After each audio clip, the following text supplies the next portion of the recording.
किसके लिए बेटा? किसके लिए?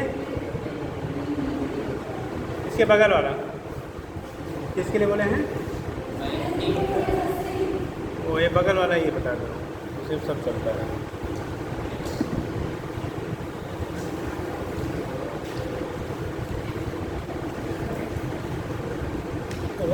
बहुत अच्छा है। साइन हो गया सबका बेटा? इसको पहुंचा ही नहीं और मेरे मोबाइल में क्या सेटिंग होगा, इसको आप करोगे। ग्रेविटी एंड ग्रेविटेशनल फोर्स में क्या डिफरेंस है जरूरी बताओ? What difference between gravity and gravitational force? और लोग ग्रेविटी एंड ग्रेविटेशनल फोर्स नहीं आपको पता बता दीजिए। नीचे रहेगी या मास्क कार्ड ड्रैग कर रही है जो कार्ड देते हैं फोर्स का फोर्स कांस्टेंट निर्भर करता है। ये बराबर मास्क में लगता है ब्रेक डाउन के लिए।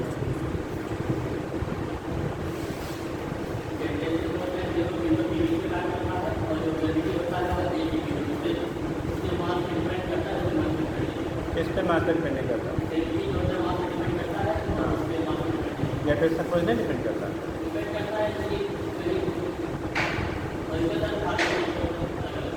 क्या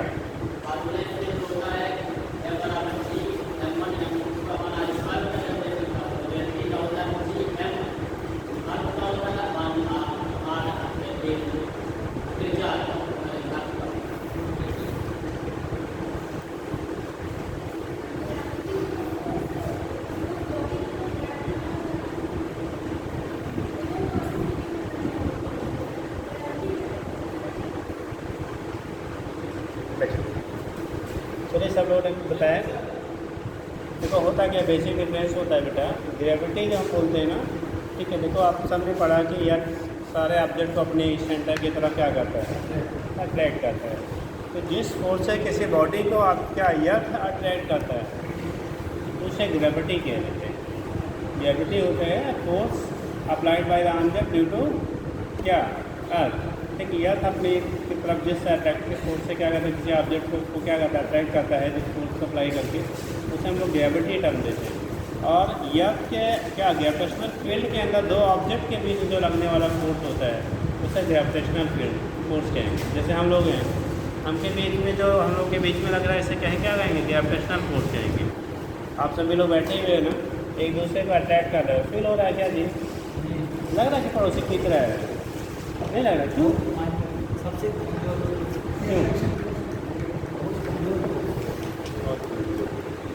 चलिए, तो उसकी इसमें क्या बेटा, हर ऑब्जेक्ट एक दूसरे को क्या ग्रेविटेशनल फोर्स से पुल करता है।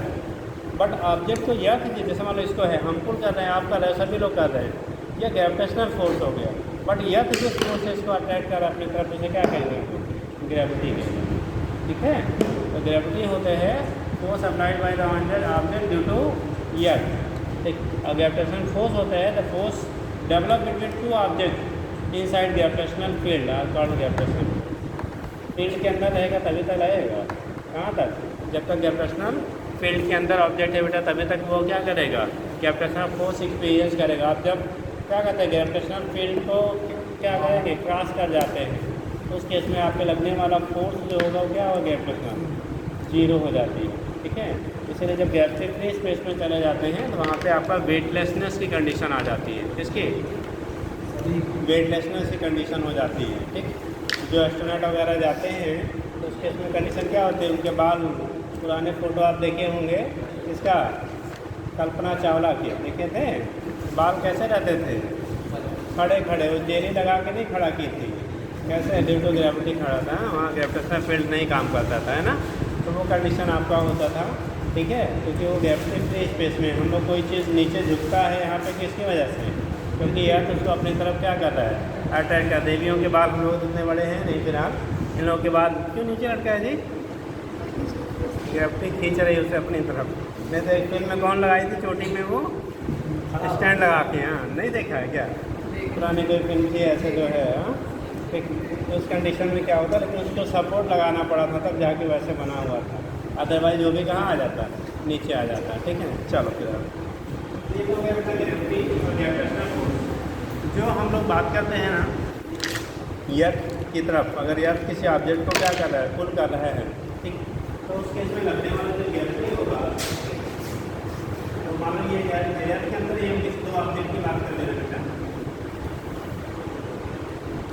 आर है M1 M2 के मास इसके बीच में लगने वाला जो ग्रेविटेशनल फोर्स होगा, क्या होगा, ग्रेविटेशनल फोर्स होगा या प्रोपोर्शनल टू होता है क्या, प्रोडक्ट ऑफ देयर मासेस। अगर दो ऑब्जेक्ट है उसके मासेस M1 और M2 है, उसके मासेस M1 और M2 है, तो उनके बीच का सेपरेशन R करेगा, तो यह directly proportional to M1 M2 है, यह इनवर्सली प्रोपोर्शनल क्या होता है R स्क्वायर, दोनों कंबाइन करेंगे तो यह प्रोपोर्शनल पाई होता है M1 M2 by R square, यह कंट्रोल हो जाएगा कि M1 M2 बाई क्या R स्क्वायर। इसे कहते हैं ग्रेविटेशनल फोर्स। ये यहाँ पे क्या कह रहा है, जो मास पार्टिकल के बीच में लग रहा है मतलब थोड़ा कुछ नाम के मिलता है ग्रेविटेशनल फोर्स। अगर हम किसी को यर्थ के रिस्पेक्ट में स्टडी करते हैं तो क्या कहते हैं, उस पर ग्रेविटी काम कर रहा है, वो भी फोर्स ही है, ठीक है, बट जब यर्थ के रिस्पेक्ट में लेते हैं तो उसी को हम लोग टर्म दे लेते हैं, स्पेशली क्या ग्रेविटी कह लेते हैं। ठीक है, अब जी क्या होता है,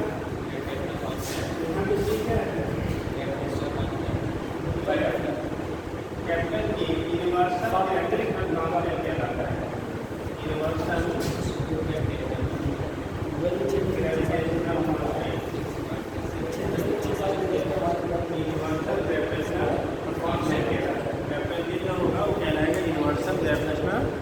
कांस्टेंट इसे कह लेते हैं। ठीक, तो कैपिटल जी हो गया आपका यूनिवर्सल गैप। अभी देखो नहीं बेटा, अरे अभी दिखाएंगे यार, तुम तो छापने में उस्ताद हो, हाँ लिख डाली, अरे बोला कहता कुछ अगर यार थोड़ा सीक्वेंस में लिखोगे, ऐसे ऊपर नीचे रहेगा तो फिर तो वो कंडीशन आपका होता है यूनिवर्सल गैपेशन क्या कहता है, कांस्टेंट। हाथ उठाइए, वैल्यू कितने लोगों को पता है कैपिटल जी की वैल्यू, हाथ उठाओ, capital G universal gravitational constant capital G 1 2 3 4 5 6 7 8, बस हम लोग नहीं पढ़े थे, हम लोग पढ़ते भुला देते हैं, दिमाग छोटा सा कहीं यादें हो गया है ना, यादें हो गई। चलिए इधर कौन कौन हाथ उठाया भैया, हाँ जी बता दो, यूनिट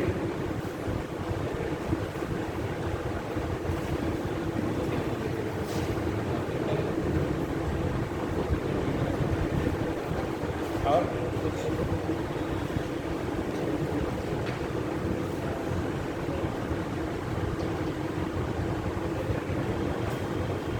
हाँ जी आप बता दो पड़ोसी आपके, यूनिट क्या होगी बेटा, न्यूटन मीटर प्रति सेकंड। पंखा तुम्हारे बगल में ऊपर है, टांगी नहीं उसे भी, है ना, चलो बैठिए, कंफर्म नहीं करते हैं, देख के निकालते हैं यार, तुम लोग रटना छोड़ दो, रटने की उम्र चली गई है ना, जो आपको दिखे सामने ना उसी की बाकी वैल्यू रख दिया करो। क्या करेंगे जी, जो वैल्यू दिख रही है ना, जो फार्मूला रिलेशन आपको सामने दिख रहा है उसमें बाकी वाले का वैल्यू रख दो, निकल जाएगा। ठीक, कैसे देखो, इसका आगे निकालना है, मतलब जी का निकालना है, किसका निकालना है, जी का, जी की वैल्यू निकालोगे, आर जाके क्रॉस मल्टीप्लाई हो जाएगा, या फिर तो are square upon M1 into M2।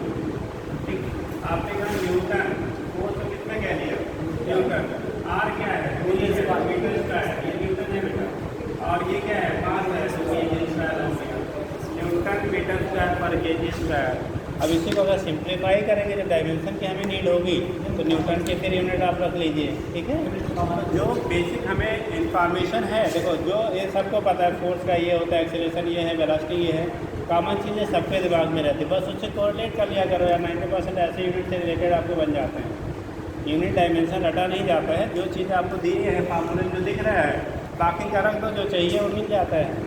ठीक है, तो ये हो गया। अब इसी को और हम सिंप्लीफाई करेंगे तो न्यूटन को हम लोग कहते हैं केजी मीटर पर सेकंड, क्या लिखते हैं, फोर्स क्या होता है,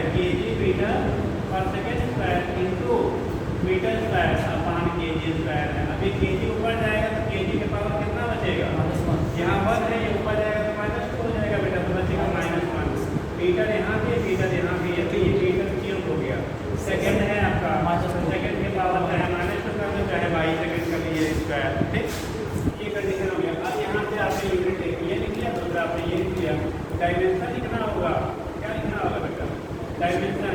मास को यहाँ से दिखाते हैं पावर 1, डिस्टेंस को यहाँ से दिखाते हैं तो पावर 3, टाइम को टी से दिखाते हैं पावर 2, एन के पावर -1, एन क्यू सी के पावर -2, तो डायमेंशन निकल गया, ठीक। तो ये सब चीज़ें रटी नहीं जाती, इसको क्या करिए, जो फार्मूला आपको दिया गया है ना उसी से कॉन्टेक्ट करके निकाल लिया करिए। कितना रटो, कितने सारे हज़ारों फार्मूले हैं यार, ठीक।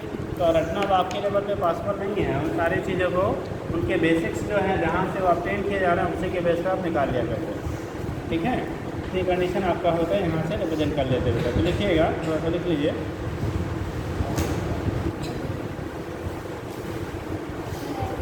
हेडिंग लिखिए, चैप्टर डालिए है ग्रेविटेशन, पहला हेडिंग ही कर लीजिए, न्यूटन्स लॉ ऑफ ग्रेविटेशन। पहला हेडिंग करिए न्यूटन्स लॉ ऑफ ग्रेविटेशन। चूँकि इन्होंने इसकी स्टडी किया था बेटा, सबसे पहले कहाँ गिरा था, किसके सर पे, कहानी सुना है, हाँ, ठीक। तो हम लोग तो गिर जाता, कहता है छोड़ो यार फेंक देते हैं, क्या मतलब है, हाँ, ठीक। अब उनके ऊपर गिरा था तो उन्होंने क्या किया, पूरा ग्रेविटेशन ही जनरेट कर दिया, क्या होता है कैसे होता है, ठीक। चलिए, Newton's law of gravitation. According लिख लीजिए, अकॉर्डिंग टू दिस लॉ, दो लाइन लिख लीजिए, लिख लीजिए। According to this law,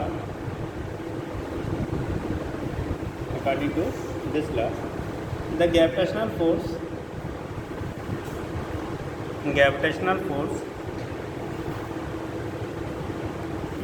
developed between two mass particles. Gravitational force developed between two mass particles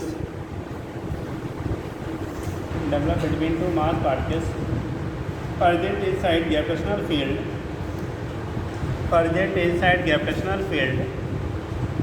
तभी तक एक्सपीरियंस करेंगे बेटा जब तक ग्रेविटेशनल फील्ड के अंदर हैं। present inside gravitational field is directly proportional to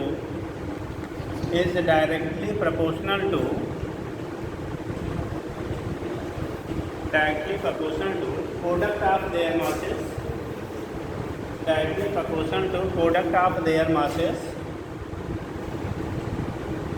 and inversely proportional to distance between them, square of distance between them, and inversely proportional to square of distance between them,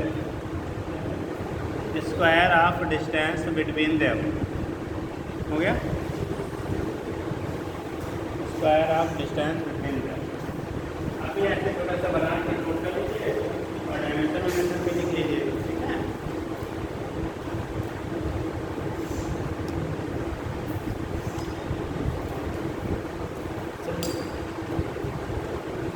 एक दूसरे को affect करता है कि नहीं, ये एक दूसरे को अफेक्ट करता है कि नहीं, क्या नहीं करता है, एक दूसरे की फोर्स को अफेक्ट करता है कि नहीं, अभी तो जनरेट हो रहा है नहीं। जैसे कि मतलब हमसे फोर्स लगा रहा है जी, तो आपकी वजह से हमको कोई दिक्कत आएगी। आपके बीच जो लगने वाला होगा वो आपके बीच लगेगा, लेकिन हम भी इधर से लगाएंगे तो आप पे लगने वाला नेट फोर्स जो होगा वो चेंज हो जाएगा, हम पे चेंज होगा, लेकिन हमारा इनका स्तर नहीं वो आपका वही वो जो लगा रहे थे लगाते रहे, हम आप पे लगाएंगे तो उसकी वजह से आपका चेंज होगा, हम उन पे लगाएंगे उसकी वजह से हमारे उनका चेंज हो जाएगा। तब तो सर जी अंतरिक्ष में भी कुछ ना कुछ लगना चाहिए।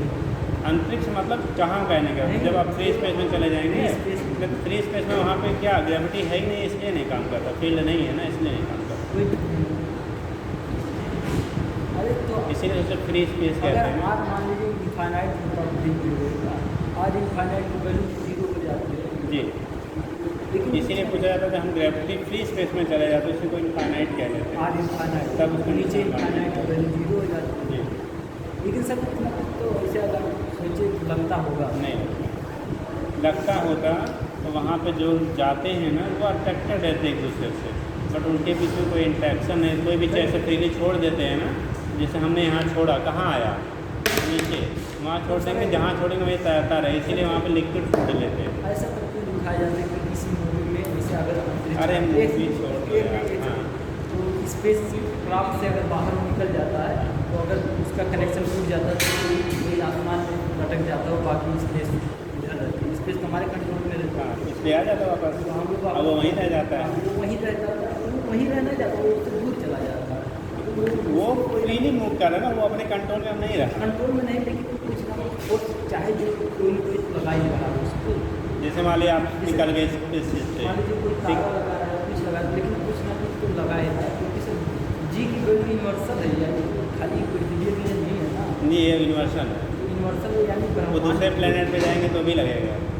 हम उस लिहाज लेकिन हम फ्री स्पेस जानते कहाँ करते हैं, जैसे मान लो वो बड़ा लंबा चौड़ा समझ मैं ये मान लो एक प्लेनेट है, एक प्लेनेट ये है, लेकिन इन दोनों के बीच में एक ऐसा रीजन आता है जहाँ पे दोनों की वजह से नेट इफेक्ट जीरो हो जाता है, जैसे ग्रेविटी फ्री स्पेस पे मुझे ना, जैसे मान लो आप हैं, अब इतना रीजन ग्रेविटी फ्री है, आप यहाँ उतरे थे, अब मान लो किसी तरह से सड़क की इधर पहुँच गया तो ये खींच लिया, इधर पहुँच जाएंगे तो ये खींच लेगा, तो ये कहाँ ठीक है। मतलब जब नेट अभी आप जब सेकंड पेपर पढ़ेंगे इलेक्ट्रोस्टैटिक्स, वहाँ पे हम लोग पढ़ेंगे neutral point, null point, zero region, ठीक है, जहाँ फील्ड इंटेंसिटी क्या रहेगी, जीरो रहेगी, पोटेंशियल जीरो रहेगा। तो वैसे ही एज्यूम कर लो ग्रेविटेशनल, जैसे मान लो अपना याद है, सुन लो बेटा कुछ क्वेश्चन रिलेटेड हैं।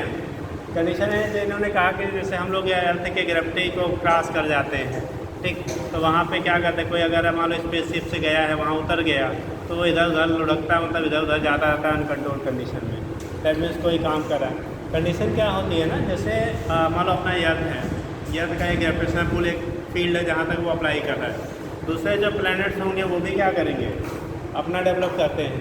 तो हमारे बीच में क्या होता है, जैसे आपका एक रीजन क्रॉस हो रहा है, आप दूसरे में जा रहे हो, ठीक, तो जिस ड्यूरेशन में आप और जो सराउंडिंग प्लैनेट है उन दोनों का इफेक्ट नेट क्या हो रहा है, जीरो हो रहा है, वहाँ जब तक रहेंगे तब तक कोई फोर्स आपको काम नहीं करेगा, उसी को फ्री स्पेस कह लेते हैं हम लोग। क्या कह लेंगे वहाँ पे, फ्री स्पेस कह लेते हैं, ठीक। जैसे आप मून पे गया ना, मून पे गया, अब मून पे गया तो मून अपनी तरफ अट्रैक्ट किया, तभी तो आप वहाँ पे है लैंड किया, बाकी चीज़ें हुई उसी वजह से सुधार अट्रैक्ट हुआ। लेकिन जब इसको क्रॉस किया तो हमारे पास इतनी एनर्जी थी कि हम उससे फील्ड तक क्या पहुँच पाए। अगर नहीं होती तो क्या करता है, फिर अपने वापस रिटर्न बैक कर लेता है, और इतना भी ना होता कि इसको क्रॉस कर गया, उधर नहीं अट्रैक्ट हो रहा तो बीच में रह जाता है, ठीक है, वो चीज़ें रहती हैं। जैसे होता है ना एक कंट्री और दूसरे कंट्री के बीच का एक जोन होता है, नो लैंड, क्या कहते हैं उसको, हाँ नहीं बॉर्डर तो है ही है, जहाँ पे एक रीजन होता है ना, आपकी कंट्री का कोई उसमें जा सकता है ना तो उस कंट्री का, वो बीच का एक डिवाइडिंग रेंज बनाया जाता है, NOC, ठीक। तो कंडीशन क्या होता है, जहाँ पे नो मैन लैंड ऐसे कुछ डिस्क्राइब करते हैं उसको जो भी है, ठीक, उसमें कोई भी आपके ना तो आपके क्षेत्र का आएगा ना तो दूसरे वाले का आएगा। तो उस रीजन में अगर कोई घुसता है दैट मीन्स क्या है, वो क्राइम कर रहा है, मतलब गलत है, नियम के विरुद्ध है, ठीक। तो वैसे ही कंडीशन आपकी यहाँ पर पाई जाती है, ठीक है। चलिए पानी हम ध्यान में लेते हैं। ये केस आपका हो गया बेटा, ये देखिए यहाँ से दिखाने बाकी नया आया है जी,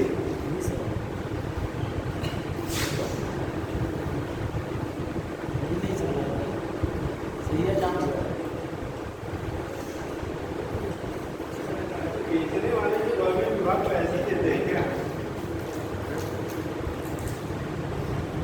नहीं इसका टिप गया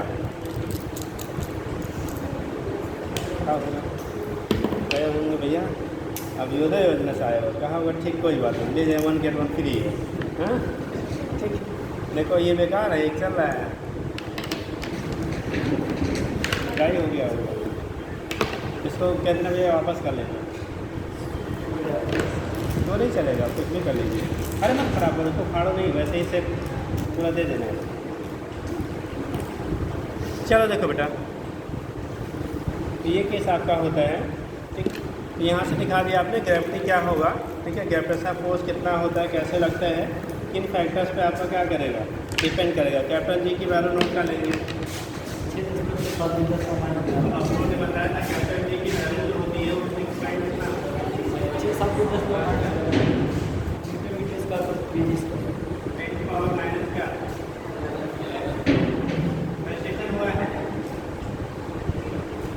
क्या हो रही है आपने इसमें जो है उसको पहले काम करवा दी था भाई।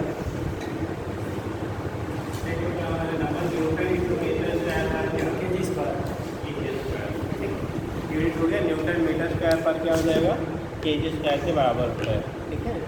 तो यहाँ से आप रिप्रेजेंट कर लेते हैं क्या होगा, कैसे होगा, उसकी बेस पे दिखा दें। यूनिट आपने लिख लिया है। चलिए अब बताएंगे जो ग्रेविटेशनल फोर्स होता है बेटा, ये रिपल्सिव नेचर का होता है, अट्रैक्टिव होता है कि may be attractive may be repulsive, कैसा। ग्रेविटेशनल फोर्स क्या होता है, always attractive nature, always repulsive nature, may be attractive may be repulsive, या नेचर ऑफ ऑब्जेक्ट या बॉडी पे डिपेंड करेगा।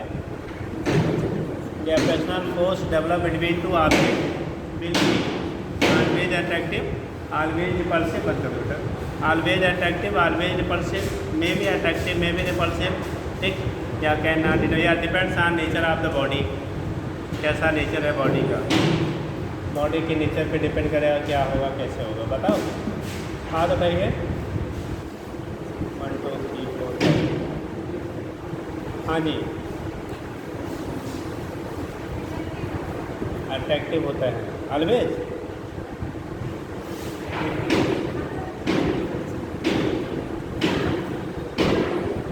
नहीं, अभी हम केवल ग्रेविटेशनल फोर्स की बात कर रहे हैं। और क्या कर रहे हैं, पत्थर पत्थर रहेगा तब भी, अब पत्थर मिट्टी रहेगा तब भी।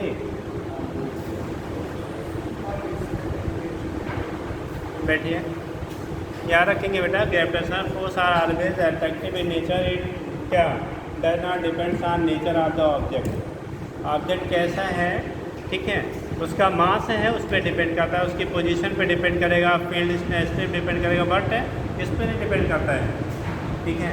उसके नेचर पे डिपेंड नहीं करता कि कैसा है वो, सॉलिड है या सॉलिड में एक आयरन है, दूसरा क्या है स्टोन है, क्या है, उससे मतलब नहीं है, ठीक।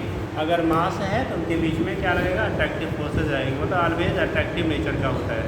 अब ये बनता है कि सब जब अट्रैक्टिव है तो सारे लोग एक जगह कोलैप्स हो जाना चाहिए। एक क्वेश्चन आता है अगर सब अट्रैक्टिव नेचर का ही है तो सारे जितने दुनिया के लोग हैं सबको क्या हो जाना चाहिए, एक जगह कोलैप्स हो जाना चाहिए। बट ऐसा होता है क्या, आप लोग बैठे हो, पड़ोसी को लग रहा है कि खींच रहा है, हमें नहीं लग रहा ना, तो बात आती है ऐसा क्यों होता है, जबकि हमने इसको छोड़ा। आपसे मोटा है क्या ये, किसी से वेट इसका ज़्यादा है जी, फिर भी ये क्या कर रहा है, या की तरफ आपका मूव कर रहा है, बट हम लोग एक दूसरे की तरफ मूव नहीं कर रहे हैं, या हमें ऐसा फील नहीं हो रहा है कि एक दूसरे को क्या कर रहे हैं, अट्रैक्ट कर रहे हैं, जबकि ये यूनिवर्सल है कि आप हम सबके बीच में एक अट्रैक्शन फोर्स काम कर रहा है, ठीक। तो ऐसा क्यों है, ये तो नीचे आ रहा है बट हम लोग एक दूसरे की तरफ नहीं जा रहे हैं। हाथ उठाओ, बताइए। हम लोग एक दूसरे से ऐसा नहीं फील हो रहा है कि एक दूसरे से इंटरेक्ट हो रहे हैं, बट अगर इस बॉडी को हमने छोड़ दिया या हम कहीं ऊपर से कूदते हैं तो अर्थ की तरफ मूव कर जाते हैं। रीजन बताना है, इस चैप्टर के 50% क्वेश्चन रीजन बेस्ड बनते हैं बेटा, ठीक है। तो थोड़ा सा इसलिए रीजनिंग टाइप की चीज़ें आपको डिस्कस की जाएगी। भाई हाथ उठाइए भैया, दिमाग लगाओ यार, झूठे लगाओ, कुछ तो निकलेगा ना, लगाओगे नहीं तो बंद रहेगा भैया। हाँ जी इधर देविया बताओगी जी, खड़े हो जाओ। किसको तेज बोल, क्या कह रही है? अच्छा, नॉन लिविंग अट्रैक्ट करता है, अच्छा ऐसा बात है। तब तो ये इसको अट्रैक्ट कर लेना चाहिए था, डेस्क को, ये तो अट्रैक्ट करते तो नॉन लिविंग है, ये दीवार अट्रैक्ट करता है, ये भी नॉन लिविंग है। नहीं, आपने जो डिफाइन किया, आपने कहा नॉन लिविंग वाले अट्रैक्ट करते हैं, लिविंग वाले नहीं करते। हम लोग लिविंग इसलिए नहीं कर रहे हैं अब यहाँ से खड़े होकर कूदो, देखो तुम्हें भी अट्रैक्ट करेगा, है ना। तब बताओ, आप बताओ, और कुछ बताओ, तो उसको जुगाड़ लगाई, और बताओ। चलो ठीक, कुछ प्रयास तो किया। ठीक, हाँ जी, और कौन हाथ उठाया था? आप और लोग उठाया करो भैया यार, आप तो पढ़ के नहीं आते हो हैं? थोड़ा ज़्यादा पढ़ के आओ। ऐसा पढ़ोगे जब पूछा जाए तो चीज़ें बता ही जाए, मतलब कुछ सेंसर निकलना चाहिए, तब पढ़ने में भी मन लगेगा और चीज़ें समझ में भी आएंगी। और जब बिना पढ़ के आएंगे, कुछ इंटरेक्ट भी नहीं होंगे क्वेश्चन से, तब पता लगा वो ऐसे कहानी सुन लिया और फिर चले गए, फिर आ गए, फिर चले गए। तो अगर डॉक्टर बनना है ना, तो कुछ इंटरेक्शन बढ़ाइए, मतलब चीज़ों के आंसर देने का क्या ट्राई तो करिए, और जब ट्राई करेंगे धीरे धीरे आता रहेगा। आप देखो, जो लोग क्वेश्चन बता के जाते हैं अगले दिन और पढ़ के आते हैं कि और पूछा जाएगा तो और बताएंगे। ठीक है, और अगर आप नहीं बता रहे हो तो इसका मतलब आप घर पे जाके पढ़ते हो जी, खड़े हो जाओ दोनों देवियाँ, घर पे पढ़ती हो कितने सेकंड? हाँ बताओ ईमानदार से बताना, कैलकुलेट करके बताओ कितने सेकंड पढ़ लेते हो? हाँ कितना बेटा? 1.5 घंटा, 1.5 घंटा पढ़ लेते हो आप? कितना पढ़ते हो? 2 घंटे, 1 से 2, हाँ 2 घंटे जी, नहीं 2 घंटा पढ़ जी, 5, हाँ जी, कब मिलता है? अरे अप्रॉक्सीमेटली क्या एवरेज में पूछ रहे हैं, मतलब लगभग इतना करता वहाँ इतना टाइम मिल गया, पढ़ लिया। चलिए फिर आप, अच्छा 1-2 घंटा पढ़ने वाले हाथ उठाओ। 2 मिनट तुम लोग को बताना है, कई बार बताएं यार वही। 1-2 घंटा वाले हाथ उठाओ भैया, ईमानदारी से उठाना यार। अगर आप 1-2 घंटा पढ़ते तो हाथ उठाओ, हाथ उठाओ। नहीं फिजिक्स नहीं, सब बता मिला के, फिजिक्स केवल नहीं पूछ रहे बेटा, ऑल सब्जेक्ट पूछ रहे हैं, सारे सब्जेक्ट मिला के, सब मिला के बताए हो ना? हाँ खाली फिजिक्स, तब तो बहुत बताना चाहिए अगर 2 घंटा फिजिक्स खाली पढ़ते तुम लोग। हाँ चलो अच्छा बैठो पढ़ा करिए भैया। पढ़ने का मतलब ये नहीं होता कि हमने बुक उठा लिया और ऐसे ही पढ़ लिया। देख रहे हैं मोबाइल खुली हुई बुक, कोई आ गया तो बुक पे, कोई गया तो मोबाइल पे, ऐसा नहीं।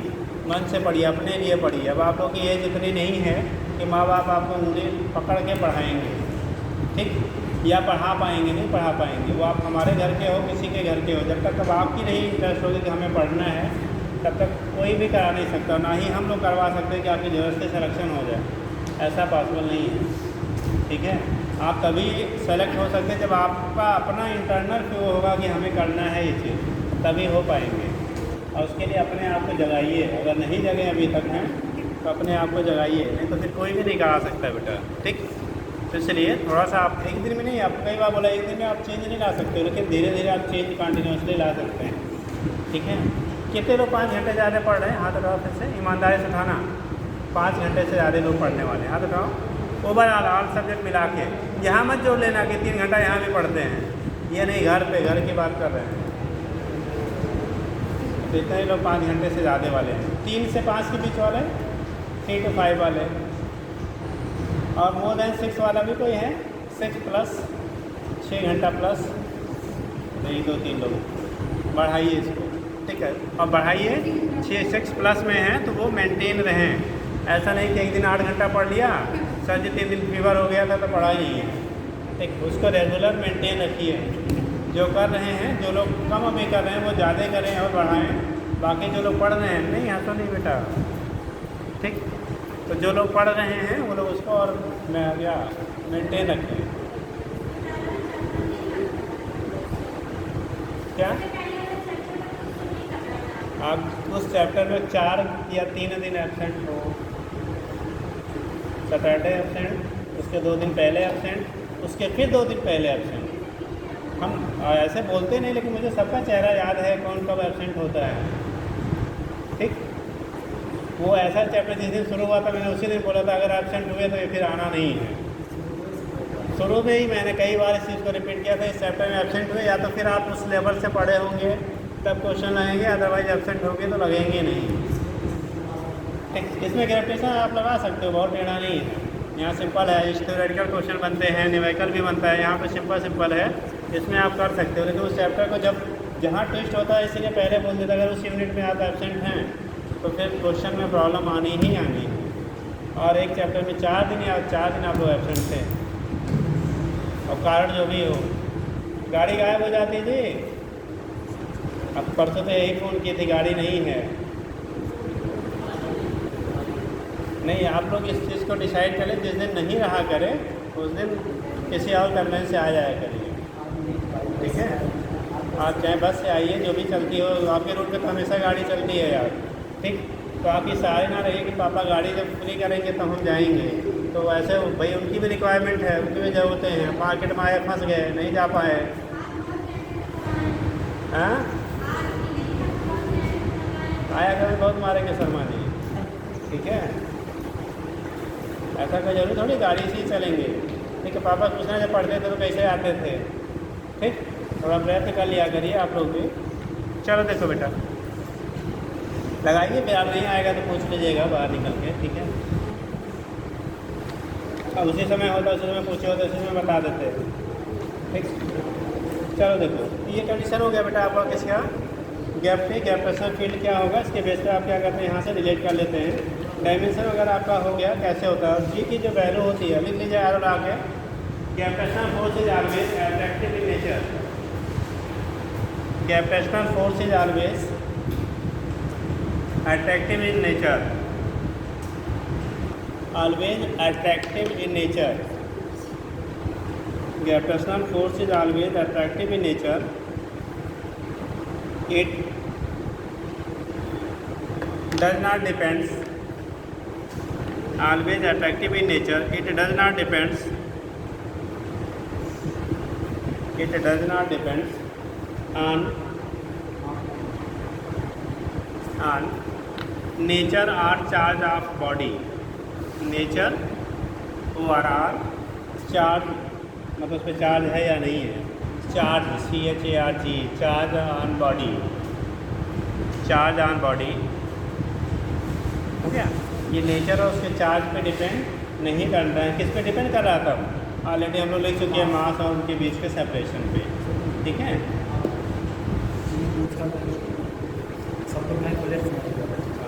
बता, तो कंडीशन अभी था, क्वेश्चन आपको बोला जाता है बेटा सभी लोग कोलैप्स क्यों नहीं हो रहे हैं।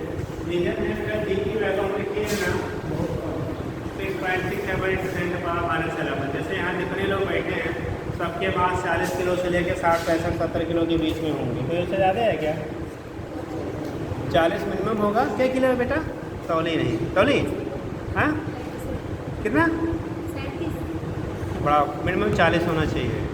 आपके इस ग्रुप में पहुँचते पहुँचते आपके मास मिनिमम कितना 40 प्लस होने चाहिए, ठीक है। बॉयज़ में मिनिमम 50, ठीक, बॉयज़ में मिनिमम 50, गर्ल्स में मिनिमम 40, ठीक।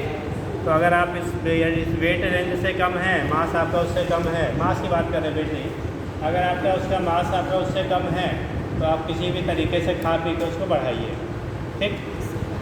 चलिए, क्योंकि एक आपने सुना ना, स्वस्थ तन स्वस्थ उसका दिमाग।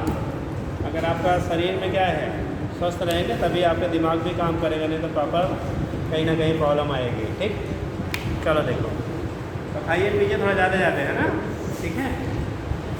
चलो, तो बोला जा रहा था क्यों नहीं माले से वाले ऑन एवरेज 50 kg 60 kg कुछ भी ले लो।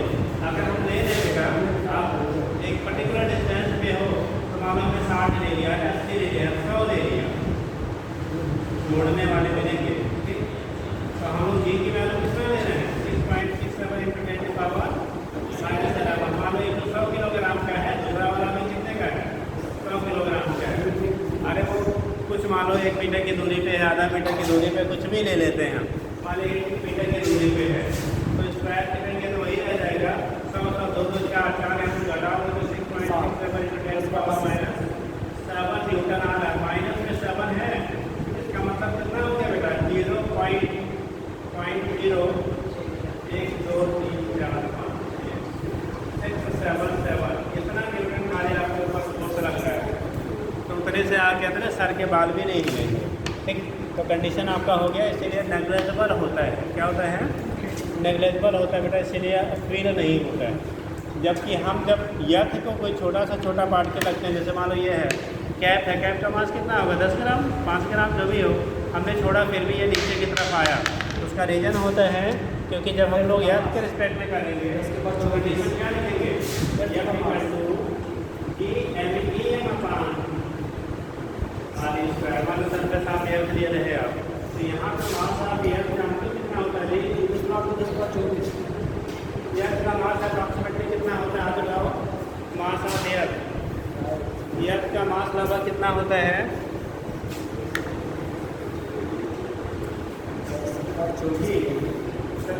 10/24 के रेंज में होता है। 6 × 10⁻24 कितना प्लस में ना माइनस, हाँ, ये फोर एक काम आप 50 किलो ले आए 1 ग्राम का है कुछ भी ले लेना, ठीक है, तो कुछ 1 किलो आप ले रहे कोई सामान है, इसकी वैल्यू होती है 6.4 into 10 पावर कितना, ठीक, आप करोगे गुणा भाग करेंगे, वैल्यू हमारा 6² बराबर 10/21 से पावर दे बचेगा, एक कटेगा तभी वैल्यू हमें रिजनेबल वैल्यू मिलती है। इसीलिए जब किसी भी ऑब्जेक्ट को हम लोग याद सरफेस पे स्टडी करते हैं याद के रिस्पेक्ट में, उस पर हमेशा एक मेजरेबल वैल्यू ऑफ फोर्स काम करता है, इसलिए वो नीचे की तरफ मूव करता है, ठीक है। तो इसलिए हम लोगों को इसलिए नहीं लगता क्योंकि हमारे क्या हैं मासेस बहुत कम है, और जब याद के रिस्पेक्ट में लेते हैं तो चूँकि याद का मास 10⁻24 टाइम्स है, ठीक है, 6 × 10⁻24 के अप्रॉक्सीमेटली बराबर है, इसलिए वहाँ पे हमारा क्या होता है वो एक कंसिडरेबल फोर्स एक लाइटर से लाइटर बॉडी पे भी क्या होता है डेवलप होता है या फेल होता है, ठीक, समझ गए। मास आप यहाँ लेंगे ऊपर ऊपर नहीं लेना कहीं, 6 × 10⁻24 kg के रेंज का होता है, तो यहाँ से आप यहाँ जब क्या करेंगे रिप्रेजेंट कर लेते हैं क्या होगा, हो जाएगा। तो क्या लिखा था बेटा, ग्रेविटेशनल फोर्स या ऑलवेज अट्रैक्टिव इन नेचर, ठीक, ऑलवेज क्या होगा आपका अट्रैक्टिव इन नेचर होता है। आगे लिखे प्रॉपर्टीज ऑफ ग्रेविटेशनल फोर्स, पहला यही प्रॉपर्टी ही है, फिर लिख लीजिए। अच्छा 2-4 चीज़ें और पूछी जाती हैं। रेडियस 6400 किलोमीटर या 6.4 × 10⁻6 मीटर होता है, ठीक। देखिए properties of gravitational force 6400 kilometre हो गया बेटा। अट्रैक्टिव वाला हमने पहले लिखा ही दिया है, लिख लिया है ना। दूसरा लिखिएगा it is independent of, second point पहला पॉइंट लिखिए इसमें, it is independent of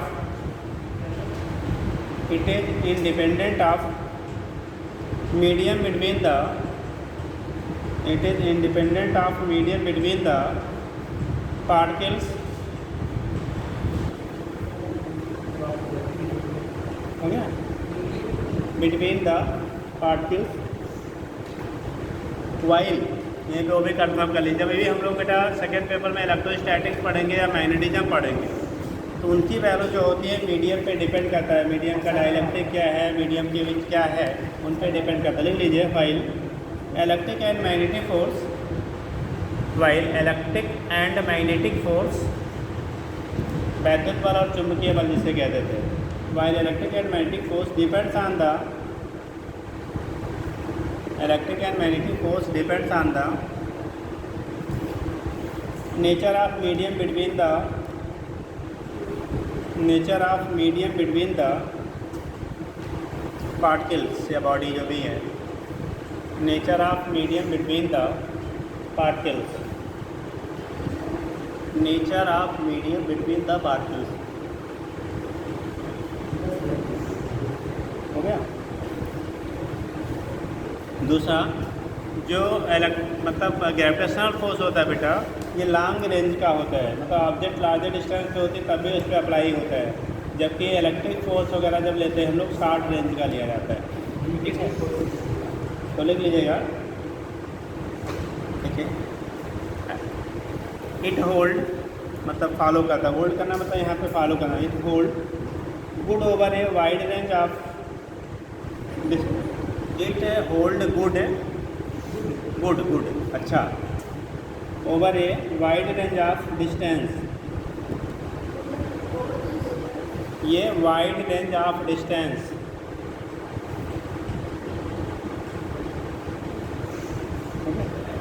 wide range of distance,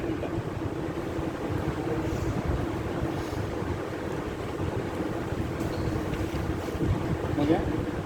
अब अगर बेटा कोई मान लो पार्टिकल सिस्टम ले रहे हैं उसमें डिफरेंट पार्टिकल्स हैं, जैसे मान लो आप सभी लोग एज ए मास पार्टिकल आपको कंसीडर किया जाए और एक मास पार्टिकल हम खुद को ले लेते हैं, तो हमारे ऊपर आप सबकी वजह से जो लगने वाला क्या होगा, ग्रेविटेशनल फोर्स होगा, वो क्या होगा, सभी के किसके, अलजेब्रिक सम, वेक्टर सम, या क्या किसके बराबर होगा, total force acting on a body due to others bodies are equal to vector sum of क्या, इंडिविजुअल फोर्सेस, ठीक है, algebraic sum of individual forces both none. क्या कंडीशन बनेगी, हमेशा फोर्स बेटा वेक्टर क्वांटिटी है, तो वहाँ पे अगर आप किसी ग्रुप ऑफ मासेस के लिए हम लोग निकालेंगे तो किसी पर्टिकुलर मास पे लगने वाला नेट फोर्स उनकी वजह से लगने वाले सभी फोर्सेस के वेक्टर सम के बराबर होता है।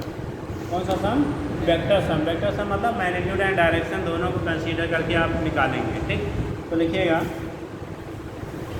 क्या लिखा था बेटा, लिखिए इफ मोर देन, कैसे कर लो, इफ n particles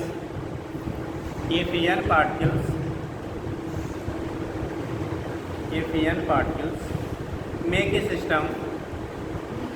system या form a system, जो भी कर लो, make a system, then resultant gravitational force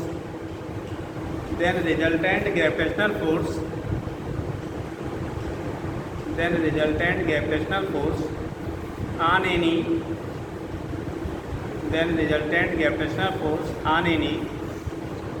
particle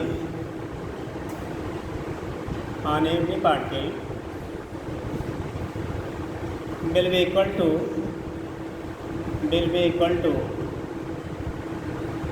vector sum of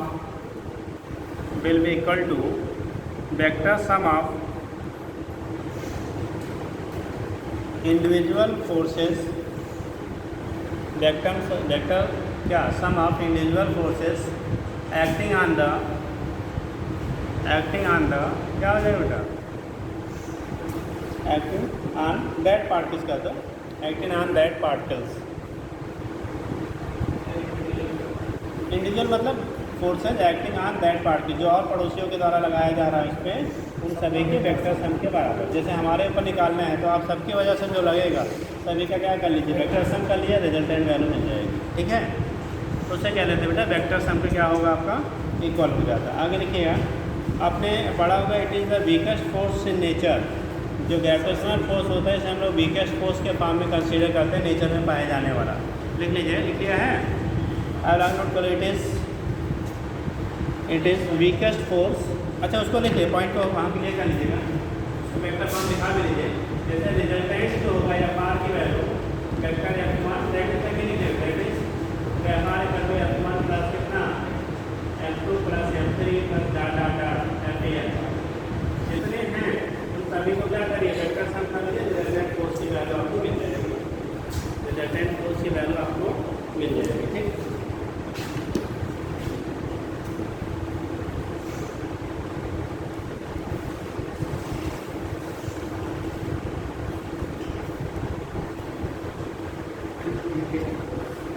हो जाएगा। चलिए, एक टर्म आता है जब हम लोग इलेक्ट्रोस्टैटिक पढ़े थे तभी आपको बताएंगे। हमारे पास अगर जैसे कहा जाए बेटा बोला है ग्रेविटेशनल फोर्स वीकेस्ट फोर्स होता है, कभी कभी एक कंपेरिजन पे अभी तो क्वेश्चन नहीं हो, नॉलेज के लिए आप पढ़ लीजिए, पहले पूछा गया है कि दो जैसे इलेक्ट्रॉन हैं, अगर दो इलेक्ट्रॉनों के बीच में किसी पर्टिकुलर डिस्टेंस पर रखा जाए तो उनके बीच लगने वाला इलेक्ट्रोस्टैटिक फोर्स और ग्रेविटेशनल फोर्स के रेशियो क्या होते हैं, पढ़ा होगा, कितना होता है इलेक्ट्रोस्टैटिक फोर्स। जैसे दो इलेक्ट्रॉन्स हैं, दो इलेक्ट्रॉन आपने लिए हुए हैं, ठीक, एक ही है दूसरा ये, इन दोनों के बीच लगने वाला इलेक्ट्रोस्टैटिक फोर्स और ग्रेविटेशनल फोर्स का रेशियो क्या होगा, ठीक है। ये इलेक्ट्रॉन है, ठीक है, आर डिस्टेंस पर रखा गया, मान लो पास आपके यम है, तो इनके बीच लगने वाला इलेक्ट्रोस्टैटिक फोर्स, ऐसे बात दो चार्ज पार्टिकल के बीच लगने वाला फोर्स का फार्मूला पढ़ा होगा आपने, 1/4πε/T1/Q2/r पढ़ा है ना, ठीक। तो यहाँ पे रखोगे 1/4πε/0 की वैल्यू 9×10⁹ होता है, ठीक। और T1 की वैल्यू आपका चार्ज इलेक्ट्रॉन पे 1.6 - 9 साइन फिलहाल नेगेटिव होता है, नेगेटिव नेचर का चार्ज होता है, ठीक। तो इस कंडीशन पे यहाँ से 92 से मतलब है 1.6 into 10 power minus 19।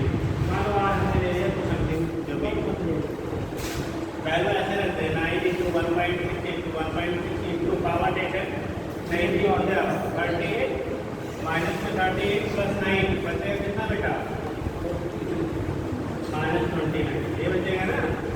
ये कंडीशन हमारा हो गया दो इलेक्ट्रॉनों के बीच लगने वाला इलेक्ट्रोस्टैटिक फोर्स किसी पर्टिकुलर डिस्टेंस आर पे कर रखा गया तो ठीक। और जब हम लोग क्या ग्रेविटेशनल फोर्स सीखेंगे तो capital G m1 × m2 / r²। ये बता दो इसके बीच मास ऑफ इलेक्ट्रॉन कितना होता है? हाँ बताओ इलेक्ट्रॉनिक मास ऑफ इलेक्ट्रॉन कितना होता है? इलेक्ट्रॉन का द्रव्यमान, अरे बेसिक चीज़ें याद रखा करो यार। इलेक्ट्रॉन का मास कितना होता है जी? खड़े नहीं है 10⁻31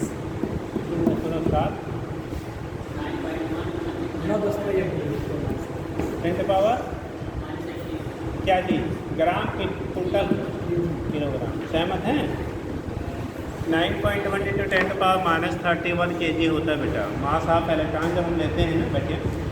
तो 9.1 into 10⁻31 यहाँ पे जी का वैल्यू कितना हम लोगों ने पढ़ा था बेटा? 610 का हमारे 11 7 into 10⁻11 into 9.1 into 10⁻31 into 9.1 into 10⁻31 upon are की वैल्यू हमने वही है जो पहले था उसी लिए निकाल रहे हैं।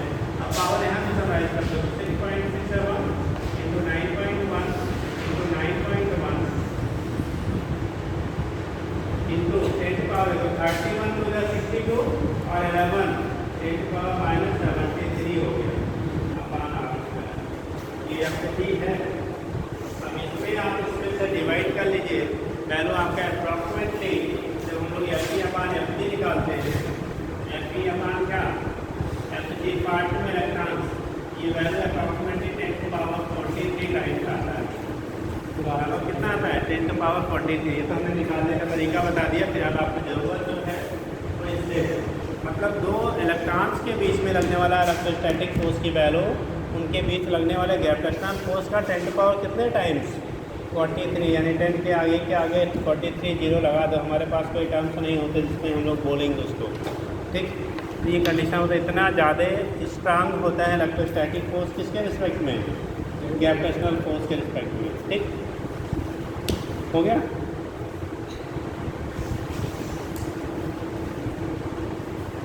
अगला पॉइंट कर लीजिएगा।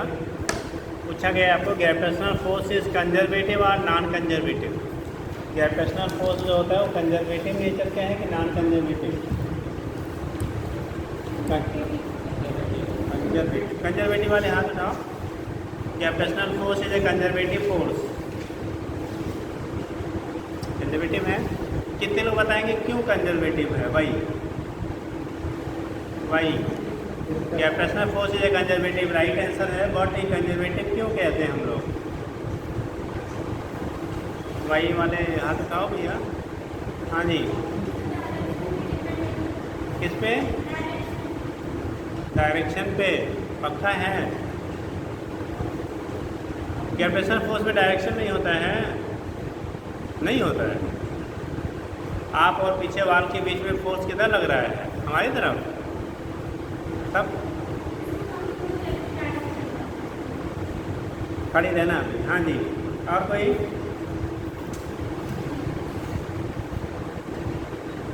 हाँ जी क्या हुआ?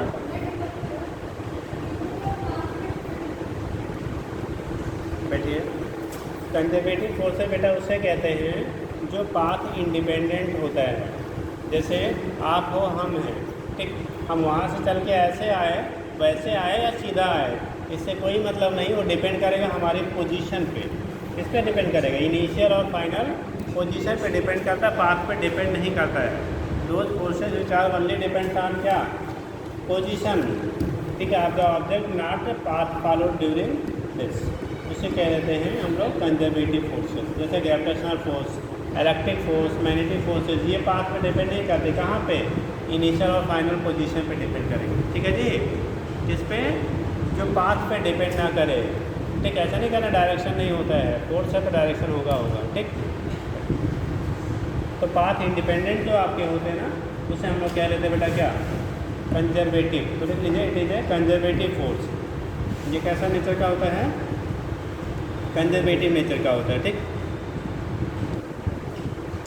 हो गया, कर लेंगे। तो ये तो केस आपका होता है, यहाँ से आप रिप्रेजेंट कर लेते हैं। दूसरी चीज़ जो ग्रेविटेशनल फोर्सेज होती है बेटा, जो क्या होंगी, ग्रेविटेशनल फोर्सेज आपकी लगती है ना, वो बॉडी के शेप पे डिपेंड करेंगे क्या, शेप पे डिपेंड नहीं करती, केवल उसके मास पे डिपेंड कर रही हैं। किस पे, मास पे डिपेंड कर रही हैं। और उसके बीच का जो सेपरेशन है सेंटर टू सेंटर, अब ये याद रखेंगे, जब आपका डिफरेंट शेप की बॉडी होंगी ना, अगर वो पार्टिकल सिस्टम नहीं है तो डिस्टेंस वहाँ से उसके सेंटर ऑफ मास से आप मेजर करेंगे। कहाँ से मेजर करेंगे, centre of mass to centre of mass distances हम मेजर करते हैं।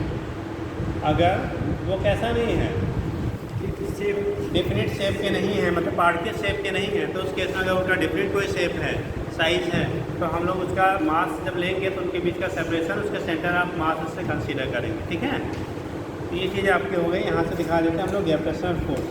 नेक्स्ट लिखेंगे acceleration due to gravity. Acceleration due to, next यदि करेंगे acceleration due to gravity, acceleration due to gravity मतलब अर्थ की वजह से किसी बॉडी पे एक्सेलरेशन क्या होगा, उसी को टर्म देते हैं एक्सेलरेशन ड्यू टू ग्रेविटी कह लेते बेटा। देखो कोई भी पार्टिकल है, कोई भी पार्टिकल है, अगर यह सरफेस पे आपने रखा है उसे, तो उस पर जो लगने वाला फोर्स है, क्या फोर्स की जो वैल्यू होगी, अगर मान लो हमने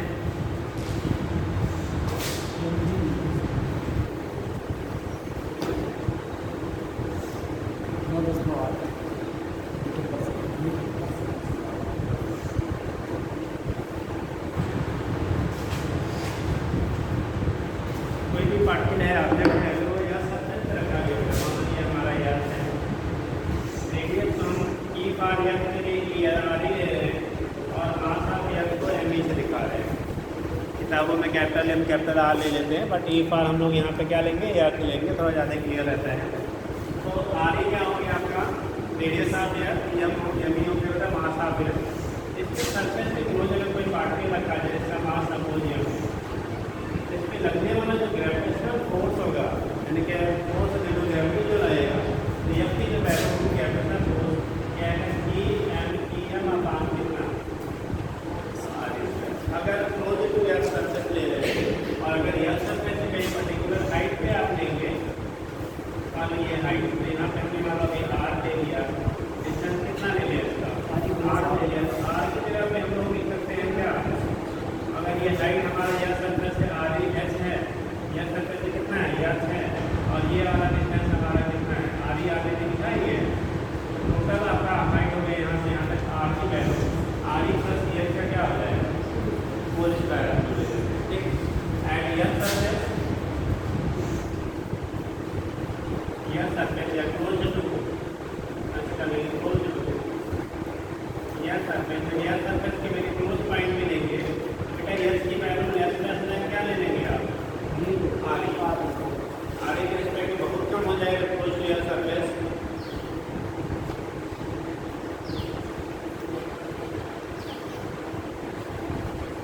कहाँ दे देंगे,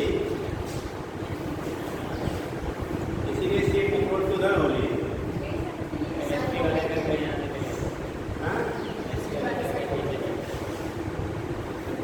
जाने पढ़ाने मुझे बोल रही थी क्या, अगर रोज हो जाती है 100 मार्क आएगी तो सबसे आगे कर बैठे, ठीक, आगे बैठेंगे सोने पाएंगे नहीं, तो दिन में हैबिट चेंज हो जाएगा, पीछे रहेंगे तो फिर तो मुँह ढकी रहती है, ऊपर से क्या कराई रहती है, ना आँख दिखता ना मुँह दिखता है, सो रही कि जल रही है,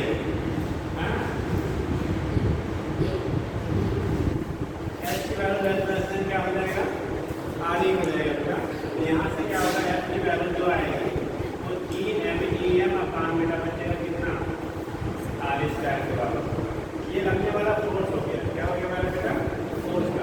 अब जब एक्सीलरेशन आप निकालोगे, क्या करेंगे वो, एक्सीलरेशन की वैल्यू निकालेंगे, ठीक है, क्या होता है, सब लोगों ने पढ़ा है, करके हमें होता है, पढ़ा है ना,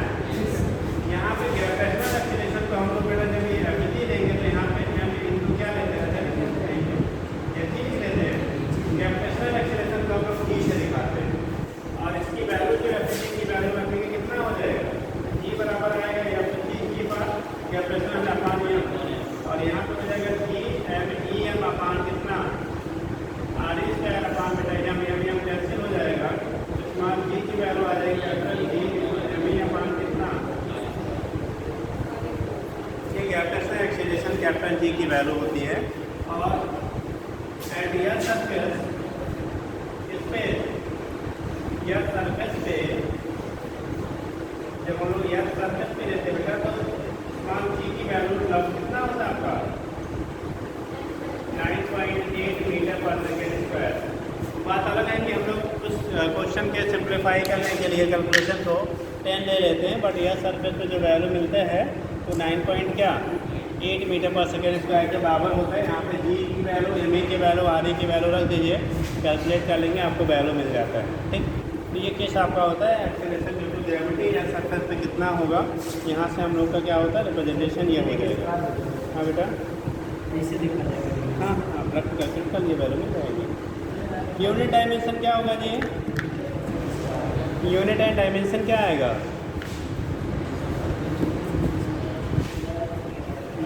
और मान लीजिए ऐसा ही यूनिट हो जाएगा। ये भी एक्सेलरेशन है भैया, जिस तरह से लोगों ने एक्सेलरेशन पढ़ा था भाई, एक्सेलरेशन उसी तरह से ग्रेविटी की वजह से डेवलप हो रहा है यार। ग्रेविटी का एक्सेलरेशन हो गया। डायमेंशन आप देखेंगे तो कितना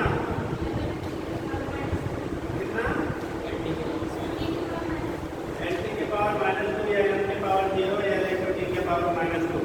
ठीक है, दोनों तरह से आप रिप्रेजेंट कर सकते हैं, तो इसके बेस पे आपका रिप्रेजेंटेशन हो जाता है। ठीक है, पक्का? चलिए इतना कर लीजिए। अब कल हम लोग पढ़ेंगे बेटा variation of g due to क्या डिफरेंट फैक्टर्स, यानी शेप ऑफ द अर्थ हो जाता है, फिर altitude, latitude, rotation and so on. पढ़ के आइएगा, सब कल बताया जाता है। ठीक है, और थोड़ा घर पे पढ़ के आया करिए भाई। मीटर में देखा जाए इतना रहेगा, जीरो का आप देख लीजिए।